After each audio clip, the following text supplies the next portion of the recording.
Years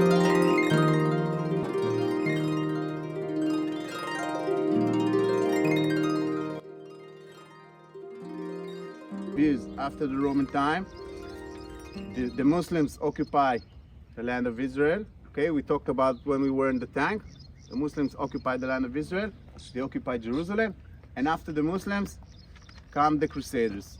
Crusaders are Christian kings coming from Europe. They did not agree that the Muslims occupied Jerusalem, and they come here and they occupy the land of Israel from the Muslims. When they do that, they had to figure out a way how to control the land, how to control the country, okay? So they built fortresses. The Crusaders built fortresses all around the land of Israel. And if you look to the southwest, you see the highest peak. So British Mandate starts after 1918, basically it starts 1920, okay? Officially, the British Mandate starts on 1920, and they start to rule the earth. They take taxes from the people living here, and they use the taxes to build roads, to build railroads, to build the infrastructure for electricity, and basically to improve the life of the people living here. During that time, about 1910, 1920, between these years, Jewish rich people or Jewish foundations from Europe decides to buy land around this area, decides to buy land to settle Jewish people coming from Europe, okay? And they buy land around here in Gesher, okay?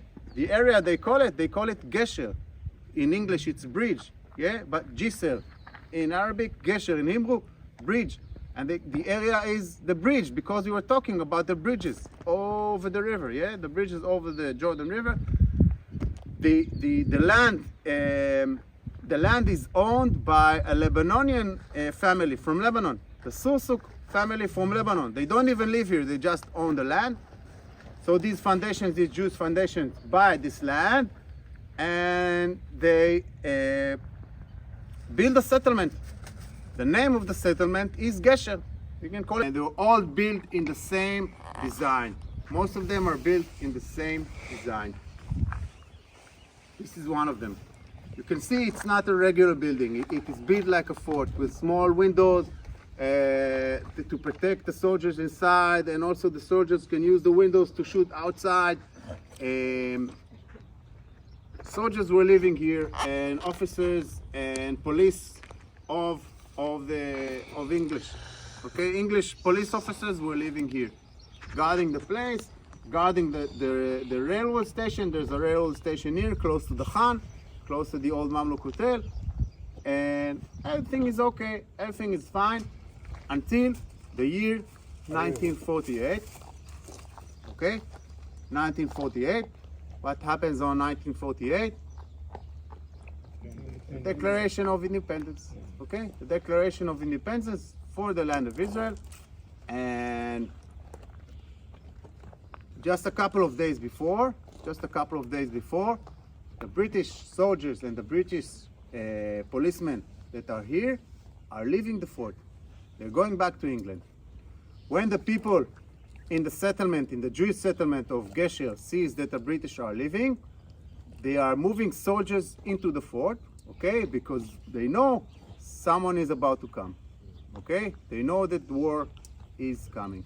So the British leave, the Jewish soldiers enter the fort, and just after a couple of days, the Jordanian Legion, which is over the river, the Jordanian Legion is starting to move towards the fort with an auxiliary force from Iraq. Okay. Look at the building, you can still see the remains of the bullets and the artillery from the attack. Okay, you can see it over there, you can see it over there, okay?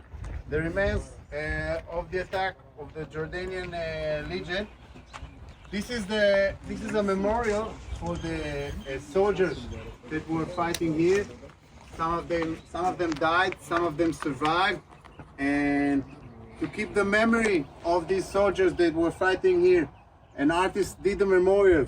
And later on, if you look at the glass, okay, they left writings They left writings from their diary or telling their story.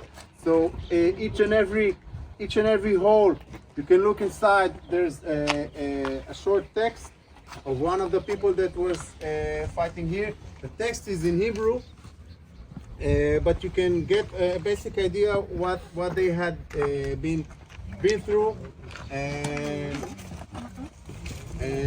why they were fighting and how did they feel.